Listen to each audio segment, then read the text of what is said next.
Pemirsa, Wushu merupakan seni bela diri asal Tiongkok. Dalam Wushu, orang bisa mempelajari seni dan olahraga. Dalam perkembangannya, Wushu kini mulai digeluti pelajar mulai dari tingkat SD hingga perguruan tinggi.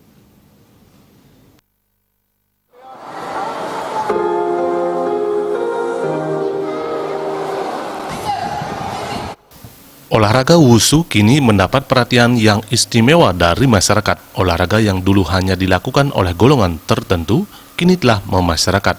Bahkan Kabupaten Buleleng kini mulai gencar melakukan sosialisasi ke sekolah-sekolah untuk mencari bibit atlet Wushu terbaik.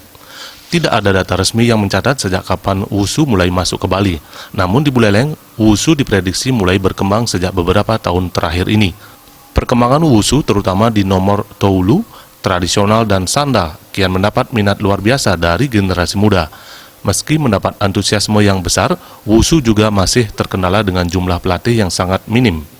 Banyaknya minat dari generasi muda, khususnya pelajar, membuat Buleleng untuk kali pertama menjadi tuan rumah kejuaraan Provinsi Wushu Bali.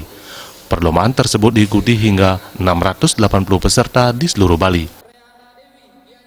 Buleleng sebenarnya sudah berdiri sudah hampir 10 tahun, tetapi baru berkembang semenjak 3 tahun terakhir. Karena kita juga dari pengurus sangat gencar mensosialisasikan Wushu ke sekolah-sekolah, terutama ke kalangan pelajar dari tingkat dasar sama tingkat SMP. Tapi ini minat kebanyakan pelajar? Minat kebanyakan dari minat pelajar, karena walau bagaimanapun juga bahwasanya Wushu itu adalah cabang olahraga yang memang harus dipelajari dari kecil. Mudah-mudahan pembinaan khususnya di Kabupaten Buleleng juga demikian.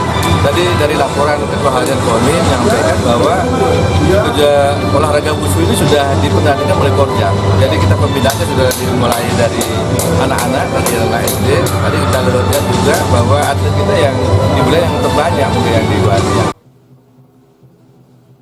Kegiatan Kejurprov Wushu Bali tahun 2019 juga memberikan dampak positif bagi Kabupaten Buleleng sebagai tuan rumah dalam sektor perekonomian.